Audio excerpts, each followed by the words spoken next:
오늘은 2025년도 부활주일 예배를 드립니다. 부활이라는 말은 한문을 표기하면 다시부 살활 이렇게 씁니다. 또 다시부자는 회복할 부자로도 씁니다. 그리고 활자는 물이 흐를 때 콸콸 흐르는 것처럼 그런 의미로 사용이 되고 있습니다. 그러니까 메마른 강주리가 다시 물이 솟아서 넘치는 것처럼 죽었던 생명이 다시금 살아나는 것처럼 부활은 그런 의미를 가지고 있습니다. 그래서 국어 사전을 보면 죽은 자가 다시 생명을 얻어 되살아나는 것, 그게 부활이다 이렇게 표현하고 있습니다. 오늘 마가복음 16장의 말씀은 예수님이 살아나셨는데 부활하셨는데 그 새벽을, 그 아침을 맞이하는 여인들의 이야기로 기록이 되어 있습니다. 요한복음 6장 39절에 보면 나를 보내신 이의 뜻은 내게 주신 자 중에 내가 하나도 잃어버리지 아니하고 마지막 날에 다시 살아나는 이것이니라. 고린도전서 15장 12절 13절에 보면 그리스도께서 죽은 자 가운데 다시 살아나셨다 전파되었거늘 너희 중에서 어떤 사람들은 어찌하여 죽은 자 가운데 부활이 없다 하느냐. 만일 죽은 자의 부활이 없으면 그리스도도 다시 살아나지 못하셨으리라. 아멘. 할렐루야. 우리 예수님께서 부활하신 것은 성도들의 부활을 증명하고 검증하는 귀한 모습이라는 것을 말씀해 주고 있습니다. 사람들이 여러분 살다가 나이 먹어서 죽잖아요. 그래서 우리 인간들에게는 죽음이라는 것은 필연적으로 받아들이는 의미를 가지고 살아갑니다. 예수님께서 부활하셨다, 살아나셨다 하는 것은 그 부활을 통해서 우리가 살아난다는 것을 증명하고 말씀하고 가르쳐주고 있는 겁니다. 여러분 경험을 했으니까 아시겠지만 지금 우리가 지나고 있는 계절이 무슨 계절이에요? 봄이잖아요, 봄. 조금 있으면 뭐가 와요? 겨울이 오죠. 왜 웃어요? 겨울이 오는데. 겨울 안 와요? 네, 봄이 왔으니까 여름 지나고 가을 지나고 겨울이 온다는 얘기죠. 그걸 우리가 말하고 아는 것처럼 예수 그리스도의 부활은 성도들의 부활을 가르쳐서 말씀해 주고 있는 거예요. 검증이고 그 말씀처럼 우리는 부활할 줄로 믿습니다. 주님께서 우리를 부활시켜 주신다는 겁니다. 그리고 약속하셨고 당신이 친히 보이셔서 나타내 주셨다는 겁니다. 여러분, 이 지구상에 많은 사람들이 사는데 그 수억의 인구들이 사는 가운데서 1년에 죽는 사람이 사망자가 5,500만 명이나 된다 그래요. 그러니까 우리나라 인구만큼 1년에 죽는 거예요. 어마어마한 숫자 아닙니까, 여러분? 그러면 여러분 생각해 보세요. 그렇게 많은 사람이 죽는데 우리는 죽음에 대해서는 생각하지만 부활에 대해서는 생각을 하지 않아요. 죽는 것만 생각하지. 오늘 여러분 성경은 그 죽음에서 살아나는 부활을 말씀하고 계시고 그 부활의 소망을 가져라라고 말씀해 주고 있습니다. 여러분 부활의 소망을 가지시기를 주님의 이름으로 축원합니다. 자, 오늘 부활의 의미를 성경 말씀 속에서 한번 찾아보면 첫 번째는 3절 4절 말씀입니다. 우리 3절 4절 다 같이 읽어봅니다. 시작. 서로 말하되 누가 우리를 위하여 무덤 문에 돌을 골려주려 하더니 눈을 들어본 즉 벌써 돌이 굴러져 있는데 그 돌이 심히 크더라. 아멘. 자, 1절에 보면 안식이 지나고 다음 날이니까 여러분 주일날을 말하는 겁니다. 유대인들의 안식은 토요일이죠. 자, 주일날 아침에 누가? 막달라 마리아와 야고보의 어머니 마리아. 여자분들의 이름, 동일한 이름이 많습니다. 성경에 보면 마리아라는 이름이 40명 이상이 등장을 해요, 여러분. 그러니까 유대인들 중에서 여인들의 이름 중에서 제일 흔한 이름 중에 하나입니다. 그러니까 우리나라도 여러분 그런 거 있잖아요. 여자분들 이름 무슨 자, 무슨 희. 네. 나중에는 여러분 한자가 돌림자처럼 쓰이니까 나중에 사람들이 들을 때는 막 헷갈리는 거예요. 뭐 희자, 말자, 영자, 춘자 뭐 이렇게 되니까 이게 헷갈리는 것처럼 마리아라는 이름도 여러분 그런 이름의 의미처럼 유대인들에게 많이 사용되는 사람의 이름입니다.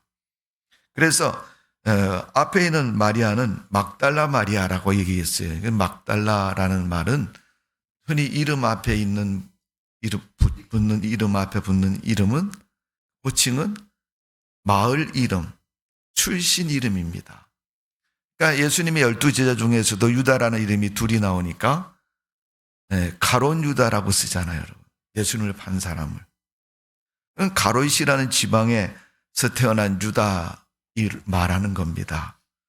그러니까 뭐 서울 사는 뭐 아무개, 아니면 저 부산에 사는 아무개 이렇게 붙이는 것하고 똑같은 겁니다.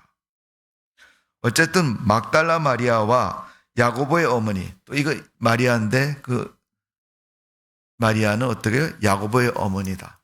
저 누구 집 엄마다 이런 얘기죠. 어쨌든 이 두 여인이 향품을 가지고 예수님의 무덤을 찾았습니다. 이유는 뭐예요? 예수님이 시체에 향품을 넣으려고 바르려고 찾는 거예요. 찾으면서 하는 얘기가 뭐냐면, 야, 우리가 향품을 가지고 예수님 찾아가는데 그 무덤을 막고 있는 돌을 어떻게 굴려줄까? 누가 굴릴까? 우리 둘이 열심히 해도 안 될 것 같은데 누구 같이 데려가야 되는 거 아닌가? 뭐 이렇게 생각하고 말하는 거죠. 예를 들면 이윤희 권사님이 어디를 가서 예를 들어서 거기 오늘 본문의 말씀처럼 무덤을 찾아가는데 뭐 물론 무섭기도 하겠지만은 가서 거기 무덤은 돌에 큰 돌이 막고 있으니까 이건 나 못 굴리는데 어떻게 우리 아들 데려갈까? 우리 아들 성찬이 성은이 둘 다 데려가면 할 수 있을까? 그러면서 걱정을 하고 가는 겁니다. 그래서 특별히 성경에 보면 4절에 보면 그 돌이 어떤 돌이에요? 심히 크더라 그랬어요. 일반적인 돌보다 훨씬 크다는 얘기죠. 여러분 유대인들의 무덤은 어떤 무덤이에요? 굴로 돼 있잖아요. 동굴처럼 돼 있는데 거기 시신을 갖다가 안치하고 나중에 다 부패하면 유골만 모아서 쌓아둡니다. 유대인들의 무덤입니다. 그래서 예수님이 바리새인들이 신앙생활을 제대로 하지 않고 겉과 속이 다르고 어제와 오늘이 다르고 또 조금 전과 후가 다를 때 이중적인 마음을 쓰는 그들을 보고 회칠한 무덤이라고 그들의 마음 상태를 표현하셨습니다. 자, 오늘 예수님이 어쨌든 그 무덤에 묻혔는데 그 무덤을 찾아갑니다. 그러면 마리아와 막달라 마리아와 야고보 어머니 마리아는 예수님의 부활을 믿었을까요? 안 믿었을까요? 안 믿었죠. 왜? 지금 향품을 손에 들고 가잖아요. 왜 들고 가요? 시체에 바르려고. 예수님 말씀하신 것처럼 3일 만에 내가 살아난다 그러면 산 사람에게 시체에 바르는 향품을 바를 필요가 있나요? 없나요? 없잖아요, 여러분. 그런데 지금 무덤을 찾아가는 그 여인들의 손에는 시체에 바르는 향품이 들려져 있는 겁니다. 그러니까 결국은 이들도 예수님 가까이서 섬겼고 믿고 하나님의 놀라운 표적과 역사를 보았지만은 예수님의 부활만큼 믿지를 못했다는 거예요. 그런데 무덤에 가서 보니까 이미 돌이 굴러져 있고 그 무덤 안을 보니까 청년이 있는데 그 청년이 하는 말이 뭐라고 그러냐면 6절에 보면 너희가 십자가에 못 박힌 나사렛 예수를 찾는구나. 그가 살아나셨고 여기 계시지 아니하니라 보라. 그를 두었던 곳이니라. 그것을 가르치면서 야, 여기 그분이 누워있던 곳이야. 봐라. 시체가 없다는 거예요. 여러분 시체가 없다는 것은 살아나셨다는 증거잖아요. 비로소 이 막달라 마리아와 야고보 어머니의 마리아가 그 모습을 보고 나서 어떻게 해요? 예수님 정말 살아나셨구나. 말씀하신 대로 살아나셨구나. 그분이 3년 동안 제자들과 많은 사람들에게 하나님 말씀을 가르치셨고 진리를 가르치셨습니다. 그런데 예수님은 가르친 대로 그대로 이루어졌던 것을 볼 수 있습니다. 오늘 여러분 말씀대로 이루어진 것처럼 그분도 약속하신 대로 살아나셨고 지금 그분의 시체는 그곳에 없습니다. 마태복음이나 다른 복음서에 보면 이 부활의 장면들을 자세히 설명하는데 어떤 복음서에 보면 이 로마의 유대 이스라엘의 지도자들 바리새인 뭐 이런 서기관들 이런 지도자들이 그 예수님 무덤을 지키는 군병들에게 돈을 주면서 야 예수님의 시체를 훔쳐갔다고 얘기해라. 그래서 거짓된 소문을 퍼뜨립니다. 요즘 우리가 뭐 유튜브 같은 데서 많이 보는 가짜 소문. 네. 저도 그것을 보면서 이게 여러분 진실하고 거짓하고 섞어서 놓으니까 진실같이 들리는 거죠. 네. 뭐 연예인 누가 옛날에 애인이 있었는데 그분하고 뭐 이별을 했다는 등 뭐 어쨌다는 우리 그런 관심 많잖아요. 내 일도 아닌데 남의 일에 관심이 많지 않습니까? 그것처럼 군병들이 그 유대인들의 돈을 받고 거짓 소문을 퍼뜨렸더니 그 소문이 유대인들 가운데 그 당시에 살던 사람들에게 소문이 퍼진 겁니다. 그래서 예수님의 이 부활을 놓고 부활을 거짓되게 왜곡하는 사람들, 거짓되게 말하는 사람들, 부활을 인정하지 않는 사람들의 이야기 중에 하나가 뭐냐면 예수님의 시체에 대해서 누가 훔쳐갔다. 그 제자들이 훔쳐갔다라고 소문을 퍼뜨렸으니까 그런 이야기가 횡행하고 맞다. 그렇게 얘기하는 거죠. 이제 제자들이 12명이나 되는데 뭐 가룟 유다 빼고 11명이나 되는데 그 11명이 못 훔쳐가겠느냐. 분명 아무리 지켜도 그들 죽이고 아니면 따돌리고 훔쳐갈 수 있지 않느냐. 뭐 사람의 추측과 가능성을 동원해서 예수님의 부활을 꾹꾹 부인하고 거짓된 것으로 만들고 있습니다. 실질적으로 중세의 많은 신학자들이 이 이야기를 진리처럼 가르친 적이 있습니다. 그래서 예수님의 부활에서 거짓된 증거 하나가 뭐냐면 이론이 뭐냐면 도난설이라는 말이 있어요. 시체를 훔쳐갔다. 그리고 없다. 그리고 부활하셨다. 여러분 우리가 성경을 읽어보십시오. 부활하신 예수님께서 하루 이틀 보이신 게 아니잖아요. 무려 40일 동안 제자들과 따르는 사람들에게 또 교회 앞에 또 공회 앞에 나타나셔서 내가 부활했다는 사실을 보여주시고 있습니다. 오늘 여러분 이 부활의 사건 속에서 우리가 첫 번째로 3절 4절에 있는 말씀처럼 이 여인이 근심하고 걱정하면서 부활을 믿지 않고 향품을 들고 무덤을 찾아갔을 때 그들은 무덤을 덮고 있는 그 돌을 누가 굴려줄까? 염려가 있지만 이미 벌써 굴려져 있다는 거예요. 부활하셨기 때문에 예수님은 그 무덤을 열시고 살아나셔서 걸어 나오셨고 또 그 무덤은 빈 무덤이었습니다.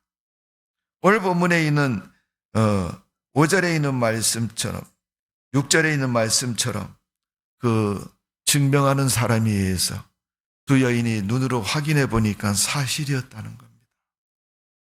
다른 복음서에 보니까 예수님의 그 옷이 잘 개켜져 있다라고 표현하기도 있기도 합니다. 그것처럼 우리 사람들의 인생에 우리의 부활의 영적인 의미에서 이 돌에 대한 의미를 생각해 보면 이 여인들이 못 굴리는 것을 알고 근심하고 걱정하면서 무덤을 찾은 것처럼 사람들의 인생 가운데서 우리가 걱정스럽고 염려스럽고 어려운 문제들을 우리가 대하면서 살아갈 때가 많습니다. 그런데 부활의 새벽엔 그 문제가 이미 다 치워졌고 부활하신 예수님이 그 무덤에서 걸어서 나오신 것처럼 우리 삶 인생 가운데서 우리의 인생을 맡고 있는 문제들이 많습니다. 오늘 부활절을 맞이해서 여러분 삶의 문제들이 있다면 부활하신 예수님의 은혜를 사모하며 그 문제를 주님 앞에 맡기고 해결받는 성도가 되시기를 주님의 이름으로 축복을 드립니다. 여러분 그 문제가 무슨 문제입니까? 돈의 문제입니까? 건강의 문제입니까? 아니면 지식과 아니면 결혼에 대한 문제입니까? 아니면 친구와의 관계성 속의 문제입니까? 어떤 문제이든지 주님께 맡기면 주님께서는 해결해 주시고 그분이 살아계실 때도 말씀하셨습니다. 구하라 찾으라 두드리라 그리하면 열릴 것이고 해결된다고 말씀하셨습니다. 오늘 우리 인생에 막힌 문제들이 해결되는 부활절 되시고 기쁨의 삶 되시기를 주님의 이름으로 축원합니다. 두 번째는 부활은 사망과 결박에서 자유롭게 되었다. 요한복음 5장 24절에 보면 내가 진실로 진실로 너에게 이르노니 내 말을 듣고 또 나 보내신 이를 믿는 자는 이미 영생을 얻었고 심판에 이르지 아니하나니 사망에서 생명으로 옮겼느니라. 예수 그리스도를 믿는 자는 이미 생명을 얻고 사망에서 생명으로 옮겼다는 거예요. 거기와 아무런 상관없이 산다는. 그럼 우리나라에서 지진이 났습니다. 지진이 어디서 났냐 하면 저기 남쪽에 경주 지방에서 지진이 났어요. 지진이 나갖고 막 건물이 무너지고 사람들이 막 죽고 난리가 났습니다. 자, 서울에 앉아있는 사람은 어떤 표정으로 앉아있을까요? 남의 일 듣는 것처럼 앉아있습니다. 왜? 만일 자기 집에 지진이 나서 무너졌으면 난리가 났을 건데 저기 멀리 저기서 일어났으니까. 여러분, 우리 인생은 사망이라는 그러한 끝을 향해서 달려가는 모습입니다. 근데 그 사망이라는 것이 젊을수록 여러분 어때요? 의식이 없습니다. 나이를 먹을수록 어떻게 해요? 야, 이제 내가 몇 년 더 살까? 거기에 대한 궁금증도 있고 또 거기에 대한 생각도 있습니다. 그런데 그 부활은 그 사망이 없으니까 그 염려할 것도 없고 근심할 것도 없습니다. 요한복음 5장 24절에 말씀한 것처럼 예수님이 사망에서 생명으로 옮겨졌다 그랬어요. 이미 사망은 우리하고 상관이 없는 문제, 죽음이라는 문제는 부활이라는 그 앞에서 의미가 없는 그런 단어가 된 것입니다. 예수를 잘 믿고 주의를 성수하는 것, 그것은 무엇 때문에 합니까? 하나님의 영광을 드러내기 위함인 것이고 하나님의 축복을 나타내기 위한 것이고 주님 뜻대로 살기 위한 것이라는 것을 우리는 말해주고 있는 것입니다. D.L. 무디 목사님은 죽음은 하나님 나라로 이사가는 날이라고 말했습니다. 자기 집을 사서 사는 사람은 이사가지 않지만 월세나 전세를 사는 사람, 다른 사람의 집을 빌려서 사는 사람은 때가 되면 이사를 갑니다. 우리 인생에서의 사람에게 죽음은 하나님 나라로 이사가는 거다. 이 말은 우리가 살고 있는 삶의 현실의 육신의 삶은 언제든지 유한하다는 것을 말해주고 있고 그 유한함이 다 차면 영적인 세계 내세에 들어간다는 것을 말해주고 있습니다. 어떤 사람은 내세를 믿지 아니해서 그냥 죽으면 그만이다. 여러분 누가복음을 보니까 부자가 호의호식하고 날마다 연애를 베풀고 멋지게 살았는데 그가 죽어서 음부에 들어갔다고 얘기합니다. 그런 내세에 음부가 있음을 알지 못했습니다. 어쨌든 음부에 가서 자기 집에서 얻어먹던 거지 나사로가 아브라함 품에 있는 걸 보고 부탁을 합니다. 물 한 방울만 찍어서 나에게 주라고. 지옥 뜨거운 불에 들어가서 사망에 들어가서 생명이 없는 그의 모습을 가르쳐주고 있습니다. 요한복음 11장 25절에 보면 나는 부활이요 생명이니 나를 믿는 자는 죽어도 살겠고 살아서 믿는 나를 믿는 자는 영원히 죽지 아니하리라. 예수님께서 하신 말씀. 나를 믿는 사람은 안 죽는다는 거죠. 그럼 뭘 말합니까? 영생을 말하는 것이고 천국을 말하는 것입니다. 자, 우리가 성경을 한번 찾아봅니다. 바울 성경 중에 로마서 5장, 하나님 말씀 로마서 5장,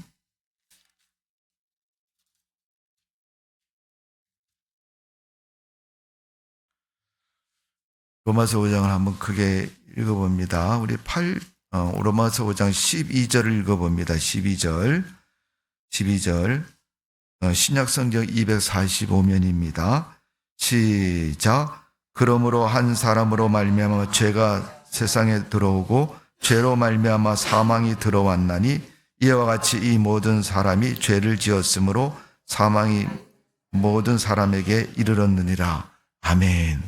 여기에 보니까 한 사람으로 말미암아 한 사람 때문에 사망이 이르렀고 죄가 세상에 들어왔다는 거예요. 죄로 말미암아 사망이 이른다는 겁니다. 그 한 사람이 누굽니까? 최초의 인간인 아담을 말합니다. 아담의 범죄로 인해서 세상에 죄가 들어왔고 죄의 결과는 사망입니다. 그래서 여러분, 그 사망이 우리 인간의 힘으로 벗어날 수 없는 그러한 죽음인 것입니다. 자, 로마서 6장 9절을 봅니다. 그 다음 장이죠, 여러분. 6장 9절. 시작. 이는 그리스도께서 죽은 자 가운데 살아나셨음에 다시 죽지 아니하시고 사망이 다시 그를 주장하지 못할 줄 알미로라. 이는 그리스도로 말미암아 그리스도가 죽은 자 중에서 살아나셨다, 부활하셨기 때문에 우리 인간은 다시 죽지 않는다 그랬어요. 예수님의 십자가가 무엇입니까? 그 죽음을 대신해서 죽으신 십자가의 죽음입니다.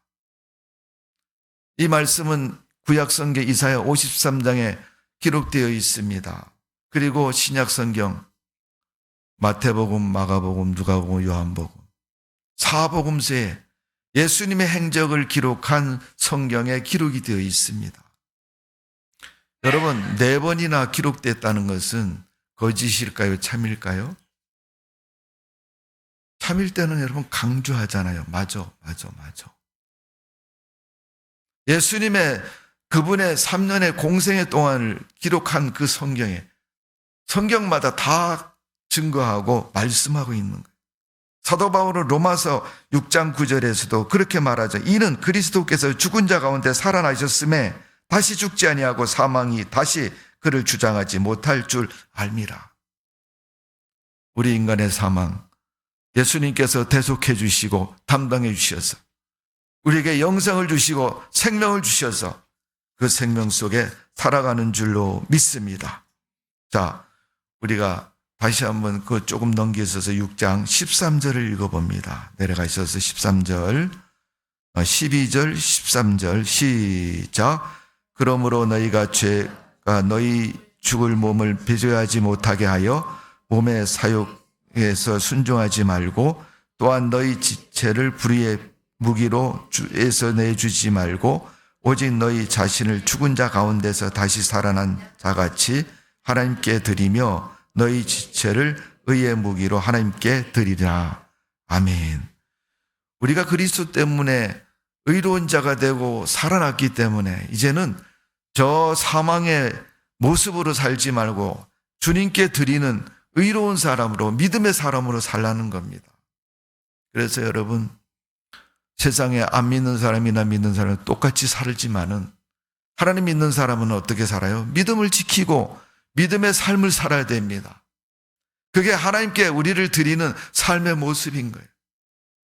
주일날 1시간 앉아서 예배를 드리는 것도 드리는 거지만 평일날 우리가 세상을 살아갈 때도 나는 하나님의 사람이고 그리스도인이고 주 믿는 사람이라고 생각하고 드리고 살아가는 그 삶이 우리의 삶이라는 사실을 분명히 기억하시기를 주님의 이름으로 축원합니다.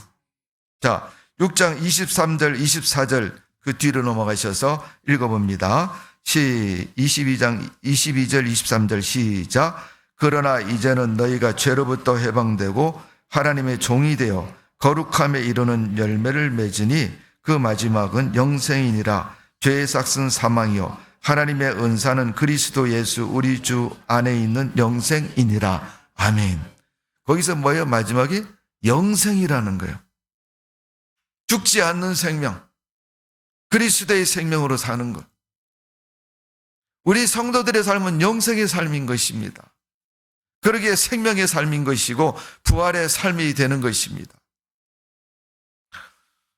그러면 또 어떤 분들이 그래요. 아이 목사님, 왜 안 죽어요? 죽잖아요. 교회 다니면서도 죽던데.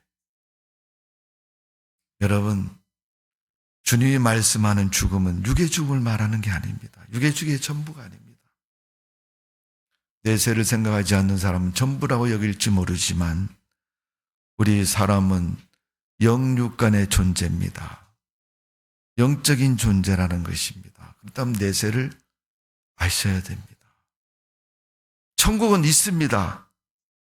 천국의 삶이, 천국의 주인공이 여러분 되시기를 주님의 이름으로 축원합니다. 그러면 여러분, 우리가 로마서 6장 읽었는데 이제 7장 건너뛰고 8장으로 넘어갑니다. 8장. 자, 8장 9절. 9절에서 11절까지 한번 읽어봅니다. 8장 9절에서 11절. 시작. 만일 너희 속에 하나님의 영이 거하시면 너희가 육신에 있지 아니하고 영에 있나니 누구든지 그리스도의 영이 없으면 그리스도의 사람이 아니라 또 그리스도께서 너희 안에 계시면 몸은 죄로 말미암아 죽은 것이나 영은 의로 말미암아 살아있는 것이니라. 예수를 죽는 자 가운데서 살리신 이의 영이 너희 안에 거하시면 그리스도 예수의 죽은 자 가운데서 살리니 이가 너희 안에 거하시는 그의 영으로 말미암아 너희 몸을 살리시리라. 아멘. 그리스도의 영이 우리를 살리신다고 말씀하셨어요. 이게 그리스도의 영은 뭐예요? 성령이죠, 성령. 하나님의 거룩한 영입니다. 그 영이 우리를 살리신다는 거예요. 그래서 그리스도의 영이 없으면 하나님의 사람이 아니라고까지 얘기를 하는 거예요. 여러분 하나님 믿으시죠? 그렇다면 여러분 하나님의 사람이고 성령의 사람입니다. 그 성령으로 여러분을 살리실 주님의 생명을 맛보며 살아가는 성도가 되시기를 주님의 이름으로 축원합니다. 부활을 믿는 성도는 천국이 성도의 것입니다. 우리는 천국의 주인공이고 천국이 우리 것이라는 사실을 분명히 기억하시고 믿음의 승리가 있기를 주님의 이름으로 축원합니다.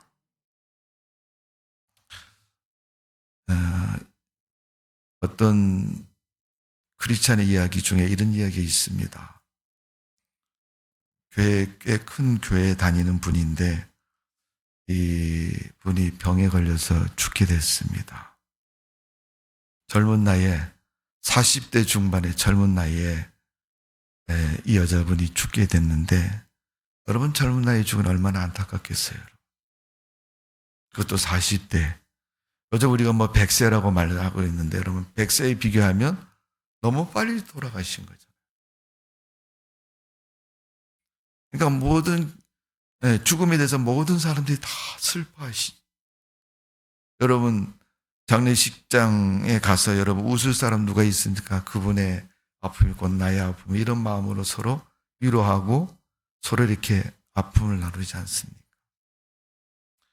교회 다니다가 돌아가셨으니까 교회에서 목사님이 가셔서 장례식 치러주시고 찬송 부르고 말씀으로 위로하고 또 이제 하는데 모든 가족들까지도 다 슬픔에 잠겨있는 거예요.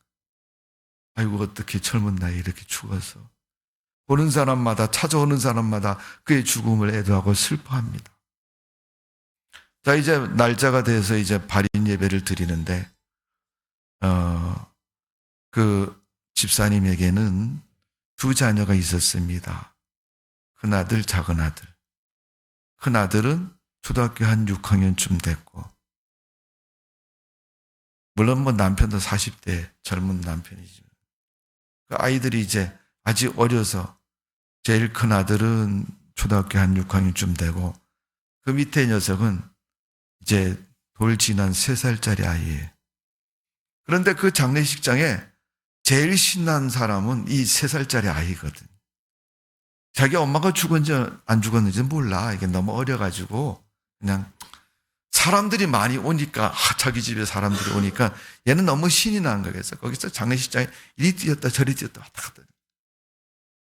그래서 발인 예배를 드릴 때 사람들이 다 울고 온 장례식장이 울음바다가 돼버렸습니다. 이 아들이 막 그 장례식장 왔다 갔다 돌아다니다가 그 발인 예배 드리는 마지막 그 예배 뚜루룩 뛰어들어오더니 사람들 딱 이렇게 쳐다보고 한 사람이 이렇게 쳐다보는 거예요. 그러면서 아이가 하는 말이 뭐냐면 왜 울어? 왜 울어? 목사님 왜 우세요? 할아버지, 할머니 왜 울어? 그러면서 얘가 다니는 거예요. 그런데 그 다음 말이 더 놀라운 것이 뭐냐면 이 아이가 우는 사람들 보고 하는 말이 왜 우냐고? 왜 슬프냐고? 그러면서 아이가 하는 말이 이 다음에 천국 가면 만날 건데 왜 울어? 그러는 거예요. 거기에 모였던 사람이 그 막내 그 집 아들의 말에 다 통곡을 하고 난리. 여러분, 우리는 죽음이라는 걸 믿음으로 이겨야 되는데 그냥 인간의 정적인 문제 때문에 이기지를 못해.